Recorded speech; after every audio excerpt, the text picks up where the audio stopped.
lala oha nyumai edwe ke ikpa nyumo yiwala here lole yi jiemo Yehowa yi a misisuma jiemo Yehowa yi biaboni mi hie kane ma jie Yehowa yi malama jie mi nyumole yi mi wala befe nye kanwa nye hie nye fon alume lo gboma de sambiko ni yelike bua mo be edenle no keji emumoje emlinle ekun eseke ya esulemli ekun na kan gbile no eyinto fe la ajo gbomo ni Yakob nyumole ji yelike bua lo moni ehie kan Yehowa enyumole no le ebonwen keshipon kensho kenofeno ni yomlile lele eyo anokwa ke ya nanu meini ayo ame amimle eyo ame sani eha ame meini homo yo amele eha ame ni Yehowa feni ogbukle foi agbuklei Yehowa gbele oshula foi ahimei Yehowa hole o meini edro komole anu Yehowa sumo jaloi Yehowa ba agboi ayi efion ahunsa ke okunafo se shimen fonjin agbele ebutuo Yehowa ba aye manche ke ate nanu Zion onyumole aye manche ke ate yino ifeno ejia Yehowa yi hallelujah lala oha nyumai edwe ke pawo nyuma ofele yijiemu nyejia Yehowa yi ehi ake ala ajie wonyumole yi eja ake drolo jile ni yijiemu lala sale Yehowa jimo ni ma Jerusalem manle ebua Israel bi ni agbe ame ashale ana le echa ame ni tui ekumole ni efimo ame pilamo ele ano le echon ngulami le ayibo ni ewuo ekufe ekugbe ile wonu chole jiagbo ni ehiwale fa na akpa ni enilele ana Yehowa wuo heshibaloi ano shi yiwaloile echiro ame etuashi nyela ashida lala nye ha Yehowa yeke sanku ala kejia wonyumole yi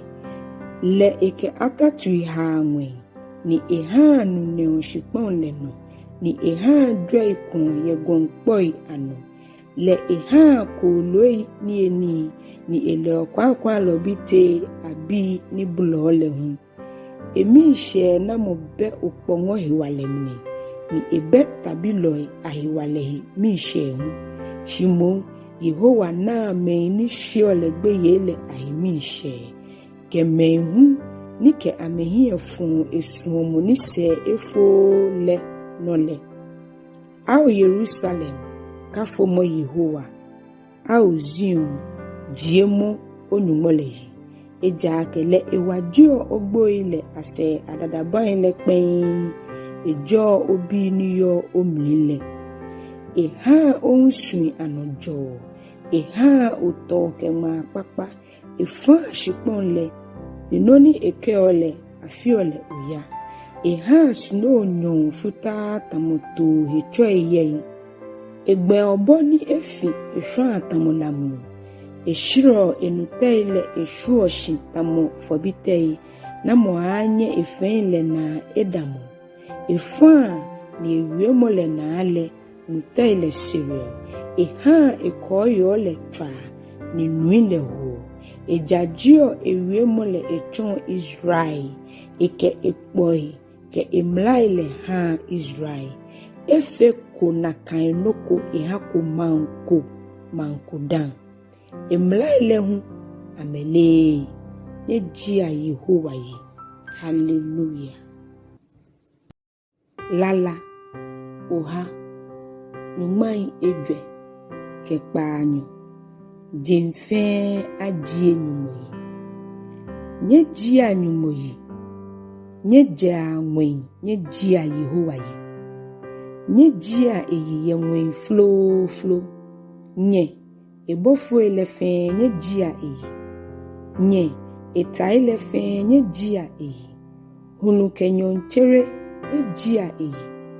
Nye mulami nikpele ofia nye jia eyi. Nye ngwen amli ngwen. Kenui niyo ngwen amli ngwen le nye jia eyi. Ha amejie Yehowa gbe ile yi. Eja kelefa ni abo ame. Enwu ame ema moshinkemi ya na ano. Ewu ame akpo ni ame nyenu ameku. Nye ja shikpon le no nye jia Yehowa yi. Nun loi wuji ni heyo gbeye. Bui ni mlim kolofe. La kenyumote. Snow ke afwa. Ahun ni yo ifamono. Nye jia eyi. Nye gonjin ke gonpo ifia. Chei ni wo yibi ke chinedru ife. Ngan koloi ke shia koloi ife. Wa moni bi ke lo funji. Shikpon no majia cheme ke majin anobi ife. Lumei ke shikpon le no kojolo ife. Oblahi ke oblaye ife. Onukpai ke gbeken bi blue. Ha amejie Yehowa gbe ile yi. Eja ke eko me egbe ile no. Awo gojo fe gbe ife. Le enunyam leko. Fe shikpon ke nwe ife tete. Eke ehewale kulele ewo emambi ano. No hewale emen kron le ajie eyi. Israel bi niji eman ni benkelele. Ni jia Yehowa yi. Hallelujah. Lala oha numai edwe kenehu ijie mo lala. Nye jia Yehowa yi. Nye la he nye ha Yehowa. Nye jia eyi ye anokwafoi agwabo olemle. Ha Israel anya ibololehe. Ni Zion bi hinle amli afli ame ye imanchele hiwo. Ha ameke jo ajie egbe ile yi. Ni ameke miji ke sanku ala ameke jie eyi. Eja ke Yehowa na imambile ahichui junu. Eha humi yi otamlinkunim. Ha anokwafo ele anya ye anunyamli. Ha amela nyamolala ye amesai ano. Ha nyumbo kafomo aka amelile ino. Ni amehie klanti ke nanta ye amedei. Koni ameketo uweli ye majin le ano. Koni ameke glamambile atoi. Koni ameke kosonkosoi afimo amemanchemele. Ni amewu amebladeile dade buklei. Koni ameke tue glamo. Ni agma atu agbla ametue. Eneji anunyam ha imein kron le fin. Nye jia Yehowa yi. Hallelujah. Lala oha kenyumai enu. Kafomo Yehowa. Nye jia Yehowa yi. Nye jia nyumo yi ye ehe kron le. Nye jia eyi ye ehe wale atatule. Nye jia eyi ye ehe wale nuchumoele ahiwo. Nye jia eyi ye egboje petenkulele hiwo. Nye jia eyi ke tetreman trekpamu. Nye jia eyi ke obenta ke sanku. Nye jia eyi ke mijin ke jowu. Nye jia eyi ke pan sanku ke bejin. Nye jia eyi ke ngongo ni na awa. Nye jia eyi ke ngongoi ni jijio. Nye ha no fe no ni mu. Ajie Yehowa yi. Nye jia Yehowa yi. Hallelujah. Mwene wake walala nikandimo ibanagbe. Nike onye nikandimo nese keje shishijie. Mwene ochon lala chenupa. Lala chenupa wa ajibu. Wa adon nyuma ajo ni. Mwene ochie waba ajo wohi. Shi ochi ni chano waba achano. Woye nikandimo krokume ni waba achano. You will just keep following.